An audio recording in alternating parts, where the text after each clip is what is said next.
കണ്ണൂരിൽ ഇന്നലെ രാവിലെ മുതൽ തുടരുന്ന കനത്ത മഴയ്ക്ക് ശമനമില്ല. തുടർച്ചയായ മഴയിൽ താഴ്ന്ന പ്രദേശങ്ങൾ വെള്ളത്തിനടിയിലായി. ശ്രീകണ്ഠപുരം ടൗണിൽ വെള്ളം കയറി വ്യാപാര സ്ഥാപനങ്ങൾ ഉൾപ്പെടെ മുങ്ങി. ചെങ്ങളായി ഭാഗത്ത് 100-ലധികം വീടുകളിൽ നിന്നും പുലർച്ചെയോടെ ആളുകളെ മാറ്റിപ്പാർപ്പിച്ചു. കൊയ്യം, മുങ്ങം, പായിപ്പായി, പെരിങ്ങോന്ന് തുടങ്ങിയ പ്രദേശങ്ങളിൽ നിന്നും ആളുകളെ മാറ്റുകയാണ്. ഒഴുക്കിൽപ്പെട്ട് കാണാതായവർക്ക് വേണ്ടിയുള്ള തിരച്ചിൽ ഇന്നും തുടരും. കണ്ണൂരിൽ നിന്നും വയനാട്ടിലേക്കുള്ള 2 ചുരങ്ങളിലും മണ്ണിടിഞ്ഞ് ഗതാഗതം പൂർണ്ണമായും തടസ്സപ്പെട്ട സ്ഥിതിയിലാണ്. മലയോര പ്രദേശങ്ങളിലെ ജലാശയങ്ങളിൽ കുത്തൊഴുക്കാണ്. കാര്യങ്കോട് പുഴയും കരകവിഞ്ഞൊഴുകുന്നു. അർജുൻ കല്യാട് നൽകും വിവരങ്ങൾ. അർജുൻ, കണ്ണൂരിൽ മഴയ്ക്ക് ഒരു ഇടവേളയുണ്ടായിട്ടില്ല എന്നുള്ളതൊരു ആശങ്ക തന്നെയായി മുന്നിൽ നിൽക്കുന്നു അല്ലേ? ഈ നഗരപ്രദേശങ്ങളിലും റൂറൽ ഏരിയകളിലെയും സാഹചര്യം എന്താണ്? നിലവിൽ മഴ പെയ്തുകൊണ്ടിരിക്കുന്നുണ്ടോ? എവിടെയൊക്കെ ജാഗ്രത പുലർത്തണം? ഈ വീടുകളിൽ വെള്ളം കയറിയ സാഹചര്യം ഉണ്ടായിരുന്നോ? അത് എത്രത്തോളമാണ് ഇപ്പോഴത്തെ സ്ഥിതി? ഒപ്പം ഈ കാര്യങ്കോട് പുഴ കരകവിഞ്ഞൊഴുകുന്നുണ്ടല്ലേ?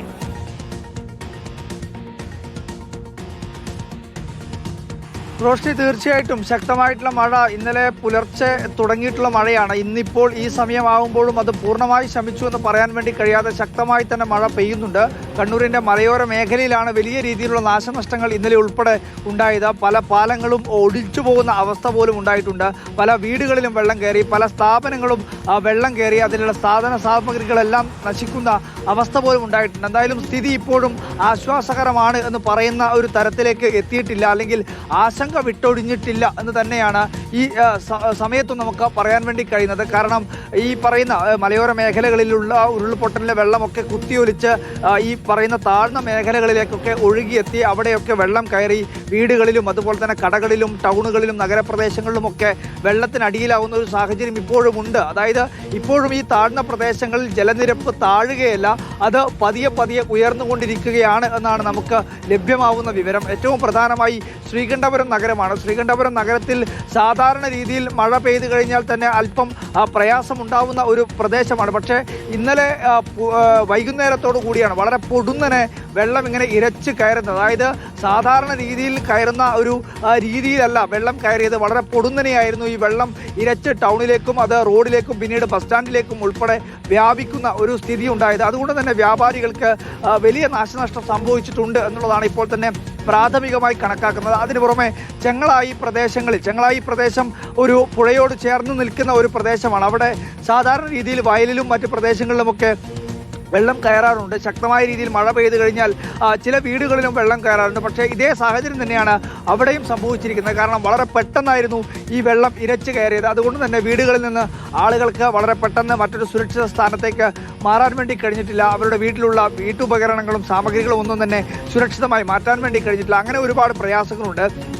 ഏകദേശം 100ഓളം കുടുംബങ്ങൾ അത്തരത്തിൽ ആ പ്രദേശങ്ങളിൽ ചെങ്ങളായി, പരിപ്പായി, മുങ്ങം, അതുപോലെ തന്നെ കൊയ്യം, പാറക്കാടി, അങ്ങനെ ആ പ്രദേശങ്ങളിലാകെ തന്നെ സുരക്ഷിതമായ സ്ഥാനങ്ങളിൽ അല്ലെങ്കിൽ അവരുടെ വീട് വിട്ട് മറ്റൊരു സ്ഥലത്തേക്ക് മാറേണ്ടി വന്നിട്ടുണ്ട് എന്നുള്ളതാണ് മനസ്സിലാക്കാൻ വേണ്ടി കഴിയുന്നത്. റോഷ്നി സൂചിപ്പിച്ചതുപോലെ തന്നെ ഇന്നലെ നമ്മൾ കണ്ടതാണ് കുത്തി ഒലിച്ചെത്തുന്ന കാര്യങ്കോട് പുഴയുടെ കാഴ്ച. അത് ആരെയും ഭീതിപ്പെടുത്തുന്ന ഒരു കാഴ്ച തന്നെയായിരുന്നു. ആ സ്ഥിതി ഇപ്പോഴും അവിടെ തുടരുന്നുണ്ട്. കാരണം ആ മലയോര മേഖലകളെല്ലാം ശക്തമായ മഴ ഇപ്പോഴും പെയ്തുകൊണ്ടിരിക്കുകയാണ് എന്നാണ് നമുക്ക് ലഭ്യമാവുന്ന വിവരം. അതുകൊണ്ട് തന്നെ കാര്യങ്കോട് പുഴ ഇപ്പോഴും കരകവിഞ്ഞൊഴുകുന്നു. ആ മേഖലയിൽ ശക്തമായ കാർത്തികപുരം ടൗണ്, അതുപോലെ തന്നെ ഉദയഗിരി തുടങ്ങിയിട്ടുള്ള പ്രദേശങ്ങളിലെല്ലാം തന്നെ അതിശക്തമായ രീതിയിൽ ബുദ്ധിമുട്ട് ഇപ്പോഴും അനുഭവിക്കുന്നുണ്ട് ഈ കാലവർഷത്തിൻ്റെ ഭാഗമായി എന്നുള്ളതാണ്. അതിന് പുറമെയാണ് ഈ പറയുന്ന വയനാട് ഭാഗത്തേക്ക്, കണ്ണൂർ ജില്ലയിൽ നിന്നും വയനാട്ടിലേക്ക് പോകാൻ പ്രധാനമായും രണ്ട് വഴികളാണ് ഉള്ളത്. ഒന്ന് പാൽച്ചുരം വഴി, ബോയ്സ് ടൗൺ പാൽച്ചുരം വഴി കൊട്ടിയൂരിൽ നിന്നും കയറിപ്പോകുന്ന ഒരു ചുരമാണ്. മറ്റൊന്ന് പേരിയ വഴി കയറിപ്പോകുന്ന ചുരമാണ്. ഇന്നലെ ഈ ബോയ്സ് ടൗൺ വഴി കയറിപ്പോകുന്ന പാൽച്ചുരത്തിൽ മണ്ണിടിഞ്ഞ് പൂർണ്ണമായും ഗതാഗതം തടസ്സപ്പെടുന്ന ഒരു സാഹചര്യം ഉണ്ടായിരുന്നു. പക്ഷേ അതിന്റെ ഒരു ബദൽ പാത അല്ലെങ്കിൽ വയനാട്ടിലേക്കുള്ള ഗതാഗതത്തിന് മറ്റൊരു ബദൽ പാത. നിലവിൽ ഒരു പ്രതികരണത്തിലേക്ക് നമ്മൾ പോവുകയാണ്. ഇപ്പോൾ വിപിന ബിബി ചേരുകയാണ്. ചെങ്ങളായി പഞ്ചായത്ത് പ്രസിഡന്റാണ്. പ്രസിഡന്റ്, കേൾക്കാമല്ലോ അല്ലേ? കേൾക്കാം. ഇപ്പോ നിലവിൽ മഴ തുടരുന്നു എന്നുള്ളൊരു സാഹചര്യമാണല്ലോ. നമ്മൾ കൂടുതൽ കരുതിയിരിക്കണം എന്നാണ് മനസ്സിലാക്കുന്നത്. ഭീതിയുള്ള പ്രദേശങ്ങളാണല്ലോ അല്ലേ? അതെ, നമ്മുടെ പഞ്ചായത്തില് വെള്ളം കയറുന്ന സ്ഥലങ്ങളുണ്ട്. പൊതുവെ മഴ പെയ്താൽ അത്യാവശ്യം വെള്ളം കയറുന്ന സ്ഥലങ്ങളിലുള്ള വീടുകളിലെല്ലാം നമ്മൾ ഇന്നലെ മുന്നറിയിപ്പ് കൊടുത്തിട്ടുണ്ടായിരുന്നു. അപ്പോൾ അങ്ങനെ മാറാൻ പറ്റുന്ന ആളുകൾ ഇന്നലെ രാത്രി മുതൽ തന്നെ നമ്മൾ മാറ്റാൻ തുടങ്ങിയിട്ടുണ്ട്. പക്ഷേ ചില വീടുകളിലുള്ളവർ വെള്ളം കയറില്ല. നമ്മൾ ഒരു 12:30 ഒക്കെ കഴിഞ്ഞാലേ നമുക്കിത് വെള്ളം കയറുന്നുണ്ടോ എന്ന് അറിയാൻ പറ്റുള്ളൂ എന്നുള്ളത് കൊണ്ട് തന്നെ വീട്ടിൽ നിന്ന് ഇറങ്ങാൻ തയ്യാറാവാത്തൊരു പ്രശ്നം ഉണ്ടായിരുന്നു. അപ്പോൾ അങ്ങനെയുള്ളവർ രാത്രി ഒരു 1:30 മുതലേ വീണ്ടും അവരെല്ലാം ക്യാമ്പുകളിലേക്കും അടുത്തുള്ള ബന്ധു വീടുകളിലേക്കും മാറ്റാൻ വേണ്ടിയിട്ടുള്ള ഒരു ഇടപെടലാണ് നടത്തിയത്. ഒരു ക്യാമ്പാണ് നമ്മൾ പഞ്ചായത്തിൽ പ്രവർത്തിക്കുന്നത്. പ്രത്യേകിച്ച് ചെങ്ങളായി കൊവ്വപ്പുറം എന്ന് പറയുന്ന ഒരു ഭാഗത്താണ് കൂടുതൽ വെള്ളം കയറിയിട്ടുള്ളത്. ഈ ക്യാമ്പിലേക്ക് രാത്രി ഒരുപാട് പേരെ മാറ്റിയിരുന്നോ? നമുക്ക് ഇപ്പോൾ ഉള്ളത് 12 കുടുംബങ്ങളാണ്. ഒരു 10 കുട്ടികളും അതുപോലെ ആകെ 36 പേരാണ് ഇപ്പം ചെങ്ങളായി മാപ്പിള LP സ്കൂളിലുള്ള ക്യാമ്പിലുള്ളത്. ഈ വീടുകളിലും കൂടാതെ ഇപ്പോൾ ടൗണുകളിലും ഒക്കെ വെള്ളം കയറിയതാണ് നമുക്ക് ദൃശ്യങ്ങളിൽ നിന്ന് മനസ്സിലാകുന്നത്. ചെങ്ങളായിയെ സംബന്ധിച്ചിടത്തോളം വീടുകളിലാണ് കൂടുതൽ വെള്ളം കയറിയിട്ടുള്ളത്. പക്ഷെ നമ്മളെ തൊട്ടടുത്ത ശ്രീകണ്ഠാപുരം ടൗണിൽ മുഴുവനായും വെള്ളം കയറുന്ന ഒരു നിലയാണുള്ളത്. ചെങ്ങളായിൻ്റെ പ്രധാനപ്പെട്ട ഭാഗങ്ങൾ കൊയ്യം ഭാഗത്തും അതുപോലെ തന്നെ പെരിങ്കൂന്ന്, കൊവ്വപ്പുറം അങ്ങനെയുള്ള ഭാഗങ്ങളിലാണ് കൂടുതൽ വെള്ളം കയറിയത്. അതിൽ കൊയ്യ ഭാഗത്ത് ക്യാമ്പിന്റെ ആവശ്യം നിലവിലില്ല. നിലവിൽ എല്ലാവരും സേഫ് ആണല്ലോ അല്ലേ? ആളപായങ്ങളൊന്നും അത്തരം വിവരങ്ങളൊന്നും ഇല്ലല്ലോ അല്ലേ? ഇല്ല, ആളപായങ്ങളൊന്നും ഇല്ല. ഫയർഫോഴ്സും അതുപോലെ തന്നെ പഞ്ചായത്തിന്റെ ദുരന്ത നിവാരണ സേനയുണ്ട് സജ്ജം എന്ന് പറയുന്നത്, അവരും അതുപോലെ നാട്ടുകാരും മുഴുവൻ ആളുകളും ചേർന്നിട്ടുള്ള രക്ഷാപ്രവർത്തനം രാത്രി മുതലേ നേരം വിളിക്കുന്നവരെ ഇപ്പോഴും നടന്നുകൊണ്ടിരിക്കുന്നുണ്ട്.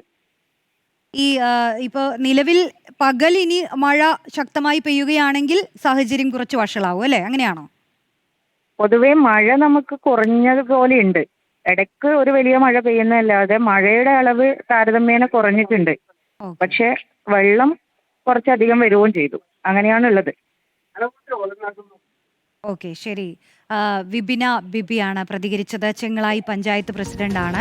നിലവിൽ രാത്രി തന്നെ ആളുകളെ ക്യാമ്പുകളിലേക്ക് മാറ്റുന്ന സാഹചര്യം ഉണ്ടായിരുന്നു. വീടുകളിലാണ് അധികവും വെള്ളം കയറിയിട്ടുള്ളത്. അർജുൻ കല്യാട് തുടരുന്നുണ്ട്. അർജുൻ, പഞ്ചായത്ത് പ്രസിഡന്റാണ് ഇപ്പോൾ സംസാരിച്ചത്. അപ്പോൾ മഴ ഇനി കൂടുതൽ ശക്തമാകില്ല എന്നുള്ളത് നമുക്ക് പ്രതീക്ഷിക്കാം. നിലവിലെ സാഹചര്യം എന്തായാലും മഴ കുറയുമല്ലോ അല്ലേ?